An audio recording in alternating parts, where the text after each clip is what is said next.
Salomon TV, la chaîne d'évangélisation.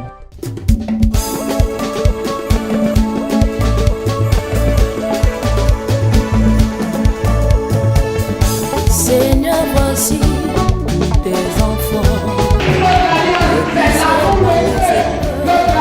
C'est l'amour de Jésus. Toutes les choses. Tous les deux hommes sont couchés. Si vous êtes les deux ce soir, il faut passer par la repentance. Et ce soir, qui ne peut pas comprendre, qui ne peut pas comprendre le pénètre, mais ça va se faire.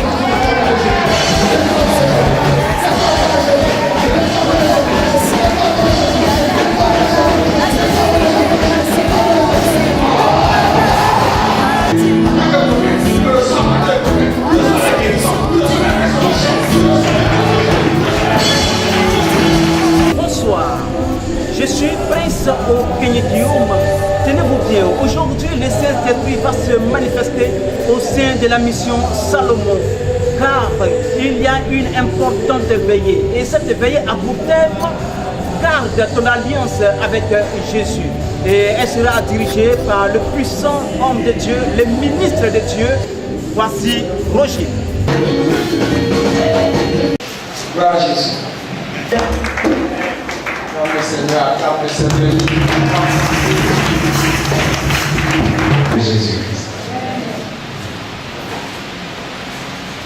Vous savez que chaque fois que j'ai la grâce de passer ici pour parler au nom du Seigneur Jésus, il y a un rituel, c'est-à-dire il y a quelque chose que nous devons respecter. Amen. Ça veut dire que je ne suis qu'un homme. Vous êtes le peuple de Dieu. Et Dieu veut vous bénir. Vous allez prier pour moi. Pour que, par moi, Dieu vous bénisse. Vous allez vous tenir debout. Je vous le demande avec un grand respect. Et vous allez prier pour moi. Quand vous aurez fini de prier pour moi, j'irai encore vers mon Père pour prendre l'onction. Au nom de Jésus-Christ. Prions ensemble, Seigneur. Priez pour moi.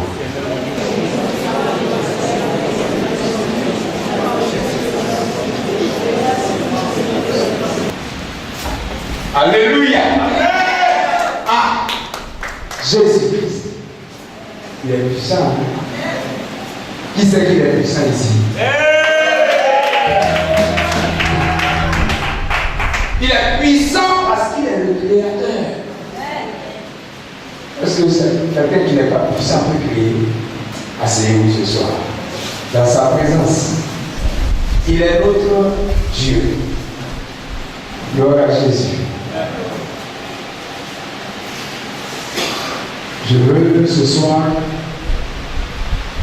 vous dire, et encore une fois, rendre hommage à cet homme. Vous voyez, la Bible enseigne dans Genèse que Dieu a créé tout ce qui existait. Alléluia. Et puis quand il a fini de créer ces choses-là, il a appelé Adam.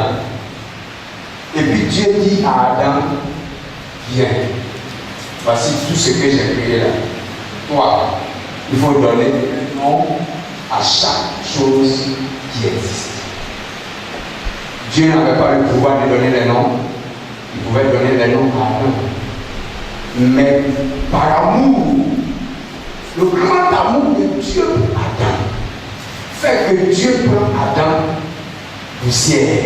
Il souffle son esprit et il dit à cette poussière, viens à côté de moi, je te fais auteur de tout ce que j'ai créé. Quel amour de Dieu. Je vais dire par là, un homme est en train de bâtir quelque chose d'excellent. Il n'appelle pas tout le monde pour dire Dieu est avec lui. Alléluia. Que cet homme, le pasteur Kwasi Roger, m'accorde de prêcher ici, sachant d'où je viens. Je veux que tu acclames le Seigneur Jésus-Christ. Alléluia. Que Dieu vous bénisse. C'est son onction. à Dieu là qui se manifeste ici. Alléluia. Ce soir, je veux que vous soyez bénis. Je vais vous dire une chose. Et quelqu'un qui était là dimanche va se rappeler de la prédication de dimanche. Et j'étais là et j'ai commencé en disant, mais Jésus-Christ, qui est-il? Et tu me répondras tout de suite, Jésus-Christ est Dieu. Alléluia. Alléluia. Et tu dis la vérité. Tu as dit la vérité. Jésus-Christ est Dieu. Dieu a-t-il besoin de se plier? Dieu n'a pas besoin de se plier. Est-ce que si Dieu veut faire quelque chose, il demande encore la permission à Dieu? Non, puisqu'il est déjà Dieu. Alléluia. Et je t'ai dit dimanche, mais Jésus-Christ était tout le temps en train de prier. Parce qu'il était vrai homme, vrai Dieu. Un homme a besoin d'être toujours en prière. Par exemple, le Seigneur Jésus. Le dimanche passé, quand j'ai commencé la prédication, j'allais dans ce sens parce que c'était un message que je voulais donner. Comme une voix, comme quelqu'un qui parle. Il dit, laisse ça pour la veiller. Pas l'heure du silence. Laisse ça pour la veiller. Et j'ai laissé ce message. Parce qu'il fallait obéir à cette voix. Sinon, j'allais me mélanger. Tu avais vu comment on a tourné en avion qui va s'envoler le dimanche. C'est un témoignage que je vous donne ce soir. Au nom de Jésus.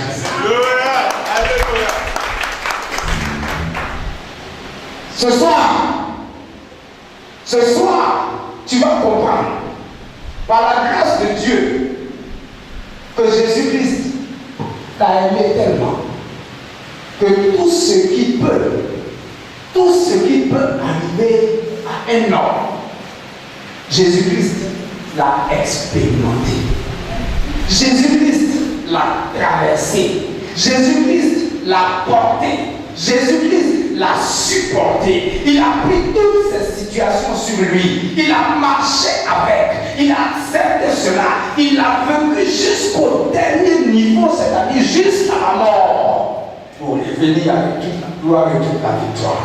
Pour revenir avec toute l'élévation, toute la puissance. Pour changer ta situation. Pour te sauver, pour ta guérison. Pour que quand tu entendras le nom de Jésus-Christ, tu saches que ta situation a été déjà réglée à la gloire par Jésus-Christ. Pour que tu saches que ton problème, Jésus-Christ l'a déjà expérimenté. Et il t'a dit la parole qui te bénit sur cette question. Il t'a dit ce qui te sauve sur cette question. Un homme vient, il dit, je t'annonce comme Jean-Baptiste. Réponds-toi, change de vie. Et ce soir, tu as entendu cette parole. Et je te dis, Jésus-Christ dit, veillez et priez pour ne pas succomber à la tentation. Dans ta Bible ce soir, acclame Jésus-Christ. Dans ta Bible ce soir, dans ta Bible, je suis dans le livre de Matthieu. Alléluia. Au verset 46, je lis la parole de Dieu. Jésus alla avec eux dans un lieu appelé Gethsémani. Et il dit aux disciples, asseyez-vous ici, pendant que je m'éloignerai pour prier. Il prit avec lui Pierre et les deux fils de Zébédée, et il commença à éprouver de la tristesse et des angoisses. Il leur dit alors, mon âme est triste jusqu'à la mort. Restez ici et veillez avec moi. Puis, ayant fait quelque part avant, il se jeta sur sa face et pria. Alléluia. Il se jeta sur sa face et pria ainsi. Mon Père, s'il est possible que cette coupe s'éloigne de moi, Toutefois, non pas ce que je veux, mais ce que tu veux. Et il vint vers les disciples qu'il trouva endormis. Et il dit à Pierre, vous n'avez donc pu veiller 1 heure avec moi? Veillez et priez, afin que vous ne tombiez pas dans la tentation. L'esprit est bien disposé, mais la chair est faible. Il s'éloigna une seconde fois et pria ainsi. Mon Père, s'il n'est pas possible que cette coupe s'éloigne sans que je la voie, que ta volonté soit faite. Il revint et les trouva encore endormis, car leurs yeux étaient appesantis. Il les quitta et s'éloignant, il pria la 3e fois, répétant les mêmes paroles. Puis il alla vers ses disciples et leur dit, vous dormez maintenant et vous vous reposez.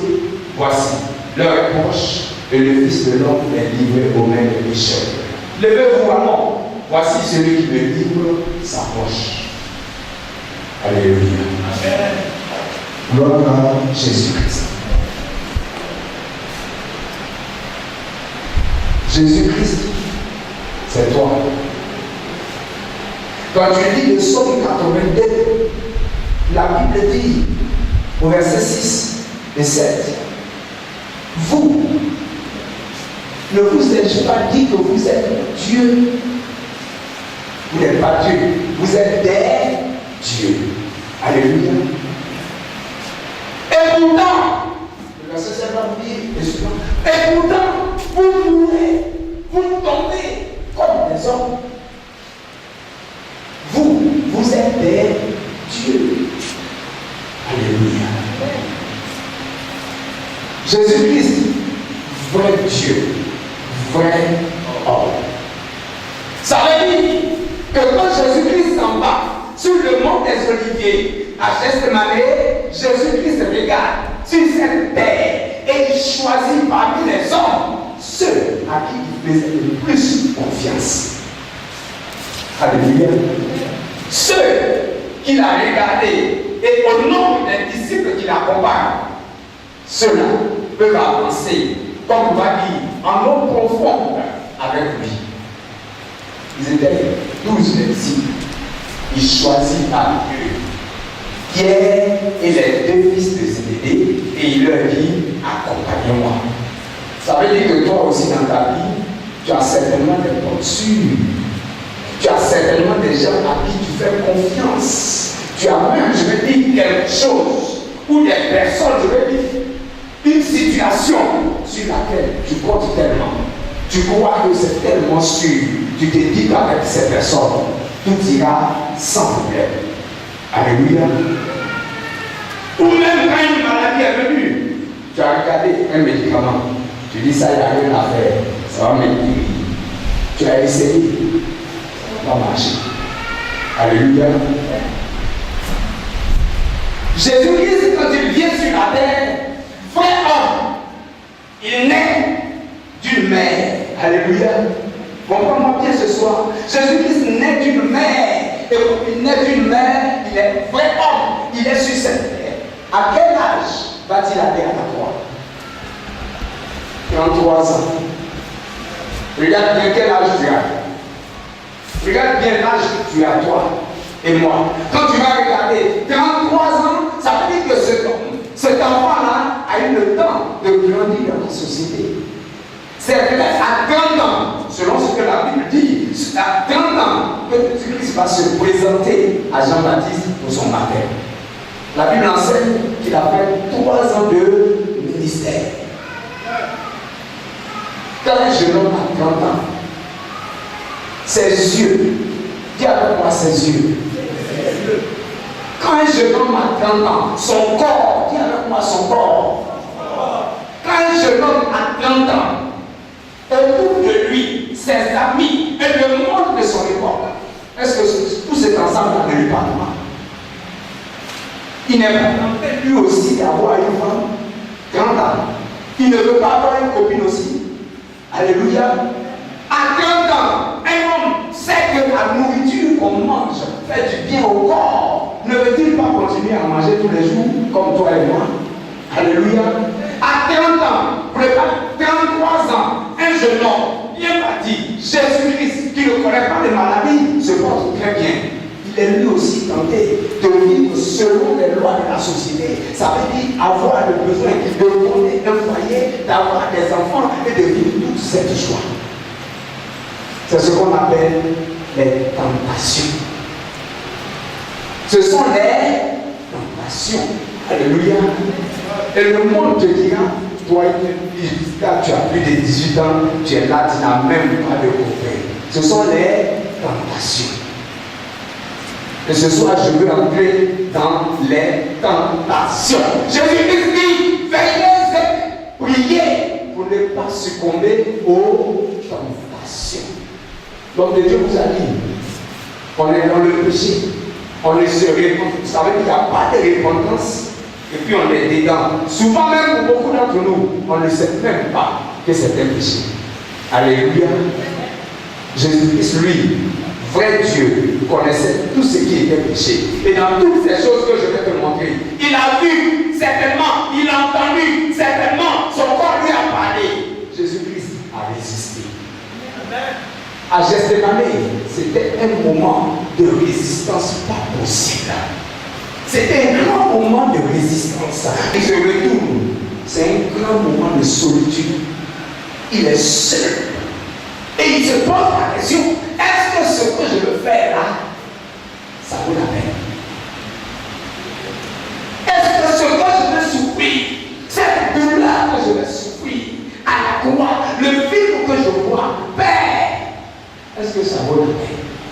Quand ses yeux regardent les hommes qui sont autour de lui, si tu étais à sa place, tu n'es pas Dieu, tu aurais cédé à cette tentation. Tu aurais dit, par la colère, c'est pas la peine. Père, laissons tomber. Et tu venais ainsi de briser ton alliance. Alléluia. Jésus-Christ regardait, il écoutait, tout son corps lui parlait, toute son âme était en train de lui dire, ce n'est pas la peine. Regarde-les, même ceux qui sont juste à côté de toi, ceux que tu t'es choisi même, sont dans la désobéissance. Ils sont en train de dormir. Cette activité, cette action ne vaut pas la peine. Jésus-Christ regardait toujours à son alliance. Qu'est-ce qu'il s'est dit avec le Père avant de venir sur la terre? Qu'est-ce que le Père et moi nous sommes dit et que nous ne devons pas trahir? Qu'est-ce que nous avons tissé comme relation pour que je vienne? Est-ce qu'arrivé sur la terre, si je désobéis, je vais briser cette alliance? Et ça sera la mort pour toujours et pour tous les hommes. Ce soir, de ton corps, je vais te parler de ce qu'on appelle les sens. Alléluia. Ça veut dire que je vais te parler de ta chair, ton corps. Et l'homme de Dieu a parlé, celui qui était là, le prophète. C'est un père, c'est un repère. Il a parlé et il vous a dit un peu, parce que vraiment la chair tue beaucoup les enfants de Dieu. Alléluia. La chair, c'est qu'il faut que tu t'habilles comme tout le monde. C'est ce que la chair va te dire. C'est la chair qui dit, pourquoi même toi, avec tes cheveux là, fais-le comme tout le monde, tu seras très bien. Et la chante qui vient de passer de dire, ça détruit le peuple de Dieu. Elle vient de nous enseigner tous ici pour que tu changes ce comportement-là déjà. Que voiler à l'église là, déjà, elle vient de le prêcher. Mais peut-être que je n'ai pas compris et que tu n'as pas compris. Pas pour nous, pour elle. C'est un grand message. À la mission Salomon, pour que ce message soit très proche de nous, nous allons dire que nous allons revenir à cela, papa. Après le pantalon là, nous enseignons à nos filles. Toi qui es ici, laisse après le pantalon, c'est pour les garçons. On va le dire, ça va faire mal, mais c'est le message de repentance. Mèche là, qu'on paye pour venir mettre sur une tête là, c'est faux cheveux. On va le dire. On va enseigner doucement, doucement. Alléluia. Ce soir c'est veillé, mais on va le dire. Et nos enfants vont grandir sans s'attacher aux mèches, faux cheveux. On va le dire. Alléluia. Alléluia. Amen.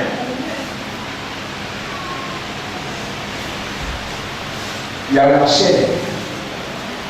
Le corps de l'homme a ses besoins. Et tu vas voir que toujours ce que ta chair te demande de lui donner, ce que ton corps te demande de lui donner, est toujours en opposition avec ce que l'Esprit de Dieu te demande. Il y a toujours conflit. La chair veut manger.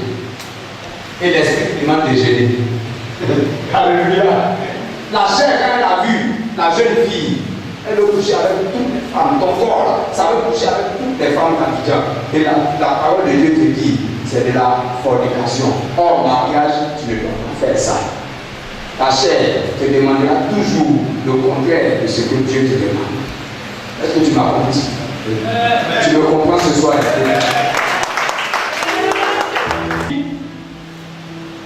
La chair que nous avons là, son désir c'est de mourir. C'est pour cela que ce qui peut tuer la chair demande cela toujours. Si ta nourriture perd toujours tes secrets, ça sera d'étouffer ta langue. Et puis rapidement, tu n'arrives pas à te tuer. C'est ce que la chair veut. Est-ce que tu me comprends ce soir? Et tu vas coucher toutes les femmes parce que ton corps le veut, parce que ta libido le veut, parce que c'est là que si ça va te tuer rapidement. C'est ce que la chair veut.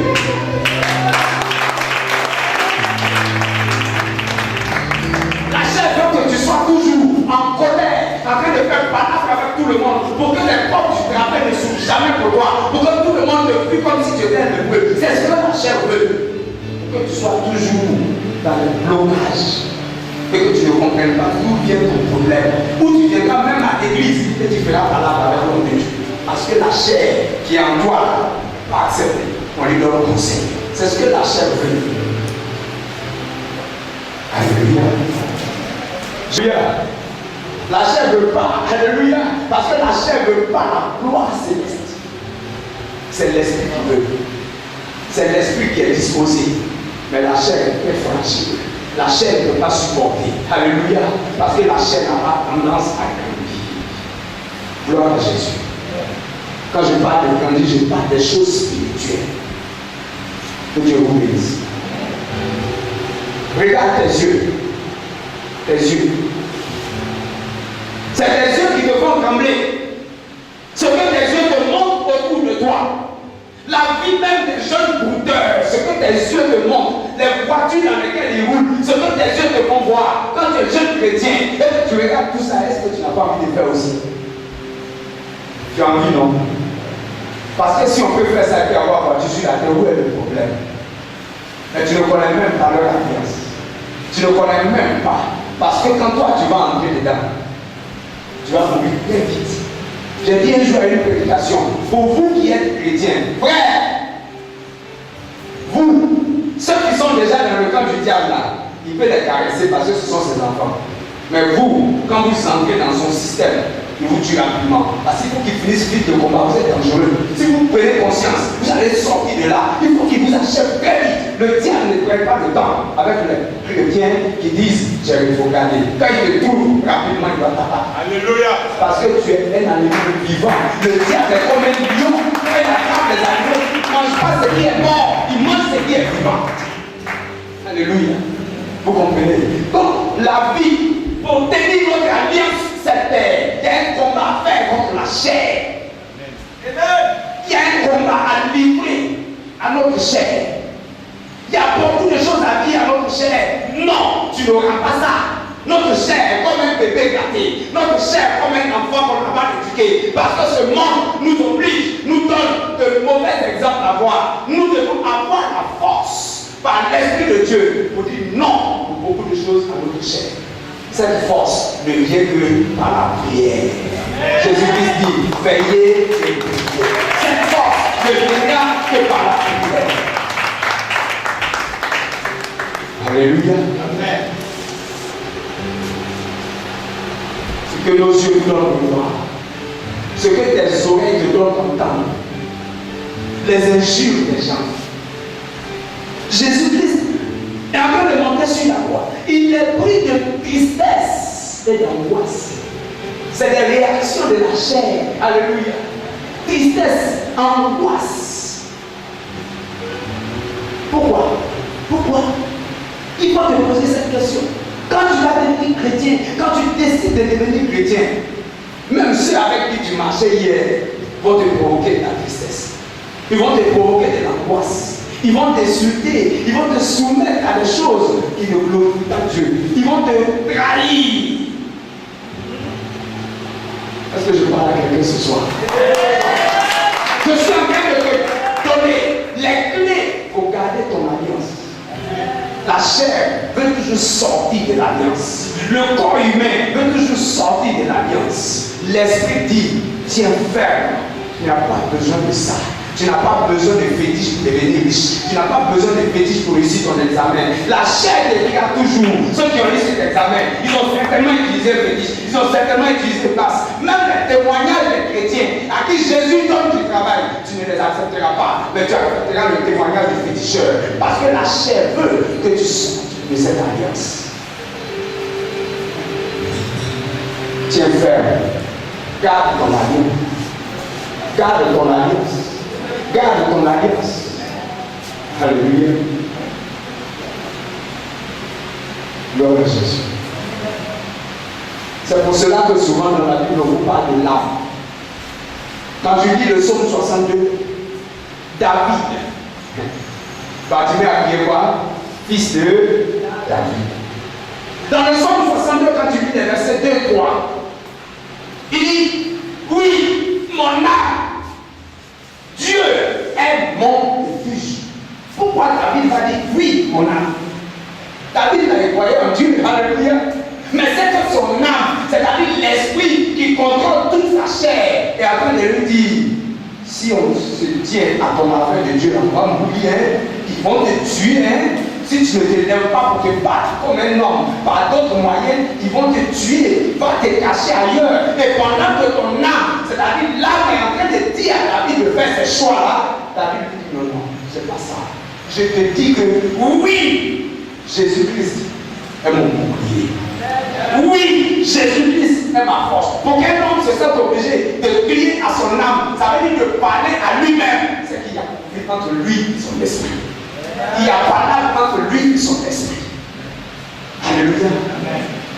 Il dit oui, mon âme. Mon âme, confions-nous à Jésus-Christ. Attachons-nous à notre Dieu. C'est-à-dire quand j'écris à Jésus-Christ, j'actualise. Parce qu'il n'y a plus de Dieu si ce n'est Jésus-Christ seul. Et que Dieu ne veut pas que tu tombes sur la tentation. Pour prier, c'est avec la parole de Dieu qu'on prie. Alléluia. L'homme de Dieu a dit tout à l'heure, le diable veut entendre. Il veut entendre les paroles de Dieu. Et la chante aussi la même chose. Ça veut dire le message que Dieu a pour toi aujourd'hui, c'est un message de transformation, de changement de vie. Et quand tu vas changer cela, tu vas garder ton alliance. Tu vas voir les miracles que Dieu fait dans la vie de ses enfants. Tu vas voir les prodiges que Dieu fait dans la vie de ses enfants. Tu vas voir comment Dieu prend derrière le fumier ceux qui ont gardé son alliance. Ça veut dire ceux qui ont gardé les attributs royaux, les attributs des fils de Dieu, ceux qui n'ont pas courbé la tête, qui ne sont pas entrés dans la compromission, qui n'ont pas gardé leur tête pour que leur couronne de gloire tombe. Ceux-là, ils sont restés fermes, debout, ils ont tenu, ils ont résisté aux tentations de la chair, ils ont résisté aux tentations de l'esprit, même je veux dire de l'âme. Et quand ils ont résisté ainsi, leur couronne de gloire est restée sur leur tête. Ils n'ont pas prostitué leur âme. C'est à ceux-là que je parle ce soir. C'est à ceux-là que je parle ce soir. Je dois te dire. Et dans Romains 8. Et c'est ce que nous allons proclamer ce soir. Alléluia. Quand tu prends le livre de Romains 8, l'épître aux Romains, à partir du verset 31. Et ce sera notre chute. Parce que le temps est. Gloire à Jésus. Je vais partir dans Romains 8 à partir du verset 31. Et tu suis avec moi, je suis dans la parole de Dieu. Romains chapitre 8 à partir du verset 31. Que dirons-nous donc à l'égard de ces choses? Si Dieu est pour nous, qui sera contre nous? Alléluia. Amen. Dieu est pour nous. Lui qui n'a point épargné son propre fils, mais qu'il a livré pour nous tous, comment ne nous donnera-t-il pas aussi toutes choses avec lui? Tout ce que le monde te propose là, ce n'est rien. Jésus-Christ peut te donner ça. C'est lui qui est le propriétaire. Sauf les choses qui peuvent tuer, ça il va pas te donner. Qui accusera les élus de Dieu? C'est Dieu qui justifie. Qui les condamnera? Christ est mort. Bien plus, il est ressuscité, il est à la droite de Dieu et il intercède pour nous. Qui nous séparera de l'amour de Christ? Notre alliance, qui va détruire cette alliance? Dis avec moi, personne. Rien. Alléluia. Alléluia.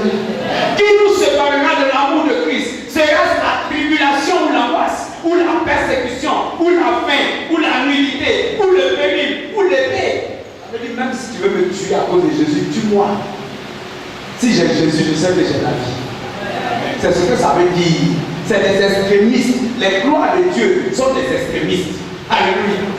Les gloires de Dieu sont des extrémistes. Jésus-Christ arrive devant l'église. Ils sont en train de vendre devant l'église. Ils versent tout. Ils cassent tout. Tu es plus extrémiste que Jésus.